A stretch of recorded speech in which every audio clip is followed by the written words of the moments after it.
Hey folks, BlackCross here, and welcome to another Just a Thought video, where today we're going to be talking about the state of play for December 10th. Obviously, hopefully if I can get this video edited in time, this happened technically yesterday as of 6 a.m. So in other words, I was still at work at the time, and I was like, didn't know it happened. I figured it would happen either in the middle of the day or later that evening, but no, it happened straight in the morning, so I completely missed it, but that's okay, because I got to watch it anyway. And a lot of stuff happened, a few things that I liked it, a few things that I was like, whatever, but I'm going to talk about the stuff that's definitely got me interested, and have a couple of opinions for myself. The first thing they talked about in this state of play was that they talked about Untitled Goose from Houses. I've known about the game, obviously. A lot of people have heard about it from the Nintendo Switch, and then of course, I believe it came out for the PC as well. I may be wrong. The only reason why I say it came out for the PC as well is because Markiplier played it, so it made me think that it might have been a PC game. The thing is that I first looked at it from a distance, and I was like, this game just speaks of old royalty of indie, and yet it's gotten this hyped up. And why is that?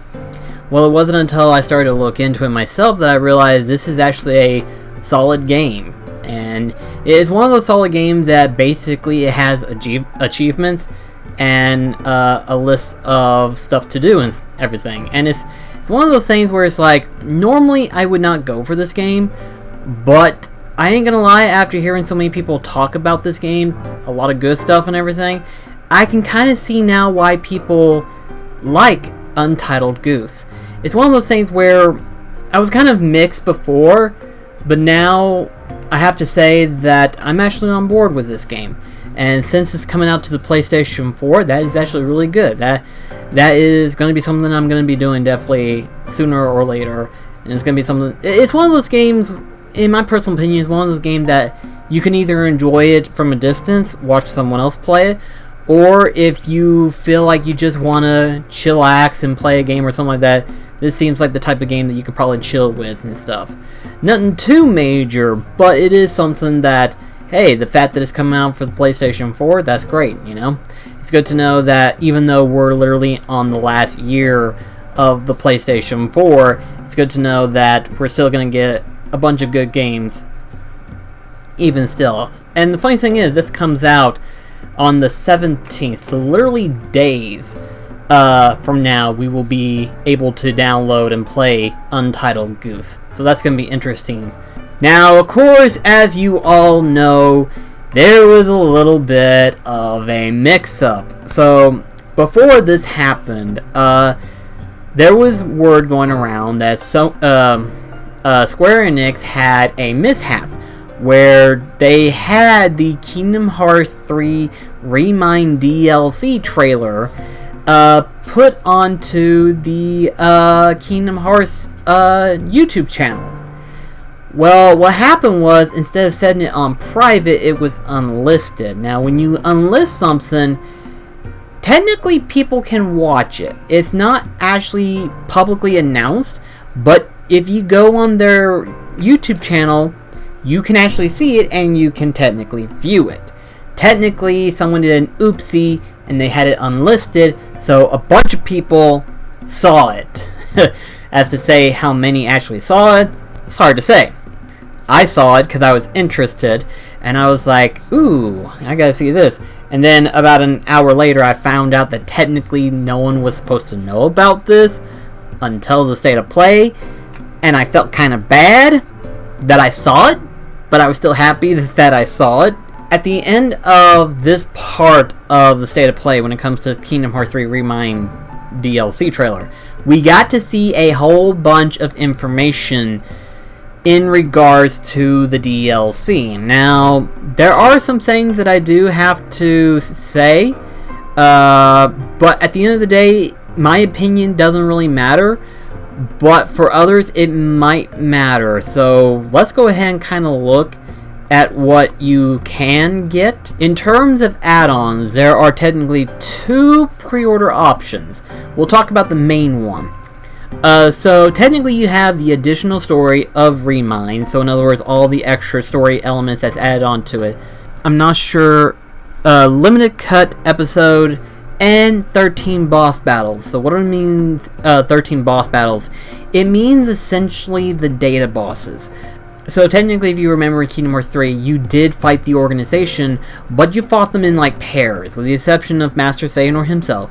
All the other organization members you fought in pairs, which was really awesome. I had a lot of fun fighting them. They were probably my favorite bosses in the game. It just to fight all these certain ones in a group, in a room, that was like the most terrifying, in my opinion. We're talking like, oh dear God, please let me live.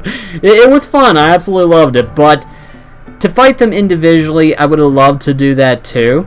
But to see that we're going to get the data boss fights again, that's really awesome. And to see the 13 boss battles coming back as the data bosses, that's really fun. I'm going to have fun with it, and I know a lot of people are going to have fun with it as well. Secret episode and boss battles. So essentially what we're seeing is that could be a scenario, and I could be completely wrong, but a lot of people will agree with me whenever they look into the scenario as well. There is going to be a scenario where we play as Sora, and it happens in between the segment of where Sora leaves everybody to try to save Kairi, and at the very end of Kingdom Hearts 3, where Sora essentially disappears. A lot of people have thought about it and thought that technically that's what Remind DLC is going to take place, is in between that segment and the very end. And I can see that being possible. What's interesting though is that at the end of the trailer you see Sora as well as Yozora seeing each other in this weird atmospheric starry night sky area, while hearing the phrase that Sora and Yozora both are saying at the exact same time, which is interesting. When you hear it, you just get goosebumps all over you. It's like, I've been having these weird thoughts lately, like, if any of this for real or not. And it's like, as soon as, oh gosh! Oh, just me saying it is making me having goosebumps. Oh dear Lord Almighty. Oh gosh, that is... Ooh. Oh. Let me say it one more time, okay? I've been having these weird thoughts lately. Like, is any of this for real? Or not? Woo! That tingles! Oh, I love that. Ooh, gosh, give me more of that. Ooh, boy. Anyways, that's just a Kingdom Hearts fan guide for me right there. But anyway, so the next thing is data grading feature. I do not know what that means. I completely have no idea. But we'll continue on once we get there. Slideshow feature. Essentially what that is, that's basically a slideshow for whenever you take pictures in Kingdom Hearts 3.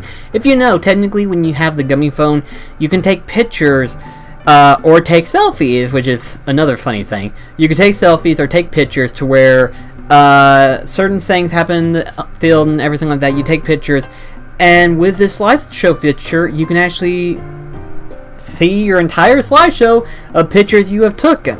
So I'm interested to see how that one is. Premium menu, I don't know what that means. Much like the data grading feature, I have no idea what that means completely, but we'll find out sure enough. Diverse difficulty settings and gameplay challenges. So, how do I go about explaining this? Well, Cynical talked about it in his video, and I thought it was interesting that is what I was hearing. So, what does it mean when it says diverse difficulty settings and gameplay challenges? Well, imagine this scenario where you can adjust the HP volume of individual enemies and bosses. You can change the attack power, defense power. You can change essentially a lot of stuff. And this is pretty interesting. This is one of those things where we've never seen anything like this in a Kingdom Hearts game. The only thing technically that you could change is like the difficulty. You know, when you start a new game, you change from one difficulty to the next. You go from normal, proud, critical, you know, stuff like that. But never could you adjust settings to individual stuff. This is interesting, and I'm interested to see how this is going to turn out. I personally can't wait to see how this is, because that means I can have a much longer boss fight and enjoy it. I can savor my boss fights a little bit more, and that's a creepy thought now that I think about it. I don't know if I would want that or not. Now that I'm thinking about the data bosses followed by the organization boss fight. So, oh boy, that's going to be fun. So, that's just one section, which is $29.99. I know some people are going to think that's very expensive for DLC. But depending on how much you get, you know, like the data boss fights, the secret episode, extra, so on and so forth, I think it might be worth it. And as a Kingdom Hearts fan, I think a lot of people would enjoy it as well. This next one, however, though, I think we need to figure out what it's actually meaning. So, you have Kingdom Hearts 3 Remind plus concept video, 19 tracks. From the way it sounds like you're gonna get like video tracks for each music that they orchestrated. So anyway, it says free DLC version 1.07. So essentially the DLC 1.70 is free. Being that of the main story update, new abilities added, Keyblades, Oathkeeper, and Oblivion, plus new form changes added. If you don't know, technically both Oathkeeper and Oblivion was completely absent from the main game for Kingdom Hearts 3. Which is the first, technically, because technically they've been in practically every Kingdom Hearts game. Dream Drop Distance. Dream Drop Distance didn't have it. Birth by Sleep didn't have it. I think Recoded didn't have either one of them. I'm pretty sure it had one of them, but maybe it didn't have one or the other. But either way, they've pretty much been in every main Kingdom Hearts game. Like, they've been in 1 and 2. So to see them not in 3, that was weird. But both Oblivion and Oathkeeper will have a new form change. So that's going to be interesting to see how that's going to turn out. In-game requirements in Kingdom Hearts 3 to acquire Keyblades. Which is in parentheses. So what it means is that in-game requirements in Kingdom Hearts 3, which means in order to get the Oathkeeper and Oblivion, you have to do something to acquire them. They're not just easy asset, you have to acquire them in-game. There's some form of requirement, which is good because that's how it should be for any game. When you get something new, there's something else you have to do before you actually get the main item itself, which is very nice. So that's going to be interesting to see. But the last thing here where it says sharing features expanded. Weird. It's like, okay, so in other words, we're going to have an online sharing feature, which I thought was like, okay, technically we have the PS4 where you can do share options. Are you telling me there's something else in Kingdom Hearts 3 that technically you could do, which would make it technically online? I'm not sure, but either way though, this is what we're gonna get in terms of Kingdom Hearts 3 Remind DLC. So this is gonna be interesting whenever it finally does come out. I'm looking forward to it personally myself. Babylon's Fall. We finally got flippin' details on this game. I swear it's been an eternity since we last heard anything. Even, I forgot who it was. I believe it was Super Butter Buns that mentioned it on her channel. Babylon's Fall was talked about at an E3 press conference at Square Enix. And we hadn't heard anything since then. It's been a couple of years, so it's like, what the heck's going on? And now we finally got Babylon's Fall finally showing gameplay. For once, we're finally seeing gameplay. And obviously, with Platinum Games involved, the gameplay is going to be really good. And from what I saw, I'm definitely looking forward to it. Unfortunately, we have no major details as to a release date. We do know, however, more information will be coming this summer. So in other words, the next E3 at 2020, we will probably get more information on Babylon's Fall, but I can tell you just from looking at it, I'm looking forward to it. This looks insanely fun. I cannot wait to see what else is going to be showcased. This really does look entertaining. And the last thing we technically got to see was a little taste, and I mean a little taste, of Ghost of Tsushima, which is really good to know because of the fact that, you know, we've been wanting more details on Ghost of Tsushima. We wanted to know more about what was going on, and it's been kind of quiet for a while.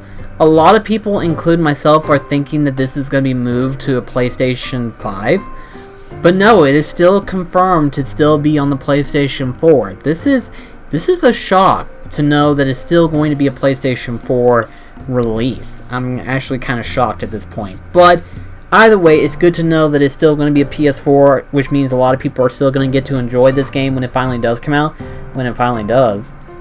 But we got a little taste of it, and unfortunately, if you want to see more of Ghost of Tsushima, you're going to have to watch the Video Game Awards ceremony. Oh, God. Oh, man. I hate that. The reason why I say I hate it is because I've kind of lost interest in the Video Game Awards ceremony. In all honesty, I absolutely hate them now. I dread them, even.